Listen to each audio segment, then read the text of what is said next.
La robotique. La robotique est un terme large et représente beaucoup de choses. Il y a le logiciel intelligent ou la machine mécanique. Il y a les humanoïdes, les animats, les explorateurs, les fonctionnels. Alors, comment se retrouver dans tout ça? Aujourd'hui, la représentation que l'on se fait du robot est en général un dispositif mécatronique, une combinaison à la fois électronique, informatique et mécanique. Alors concrètement, qu'est-ce qu'un robot? On peut traduire ce terme par « travailleur dévoué ». C'est une machine capable d'effectuer un ensemble de tâches et d'adapter son comportement à l'environnement. Créé pour remplacer l'homme, l'aider ou l'accompagner dans des actions dangereuses et répétitives, le robot est aujourd'hui partout et fait presque tout. Regardons de plus près son fonctionnement. Souvent, le robot est composé de capteurs tels qu'une caméra, un radar ou encore un télémètre. Cela lui permet d'analyser son environnement. Doté d'une intelligence artificielle, il décide des actions à effectuer.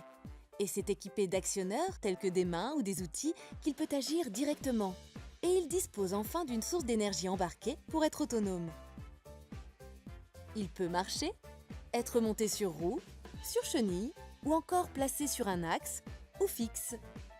Où retrouve-t-on les robots aujourd'hui? Eh bien, un peu partout. Conçue pour améliorer la productivité, la robotique industrielle a plusieurs missions: soudage, peinture, assemblage. Elle assiste l'homme pour les tâches répétitives ou éprouvantes. Ces robots, souvent fixes, représentent la majorité des robots en service. Dans la sécurité, la robotique est importante en termes de reconnaissance, de surveillance et d'intervention pour opérer les tâches dangereuses ou difficiles d'accès pour l'homme. Les robots mobiles jouent le rôle de démineurs ou sont chargés de surveiller les centrales nucléaires. Pour le développement de l'entreprise, la robotique a de multiples avantages. Polyvalente, rentable, fiable, elle réduit les coûts de production et améliore les conditions de santé et de sécurité au travail. Enfin, les robots de service et d'assistance multiplient leur champ de compétences: éducatif, ludique, aide physique ou thérapeutique. Grâce à l'intelligence artificielle, les dernières générations de robots peuvent apprendre, analyser et traiter de plus en plus de données. La robotique est déjà bien présente dans notre quotidien. Mais quelle place lui donnera-t-on demain?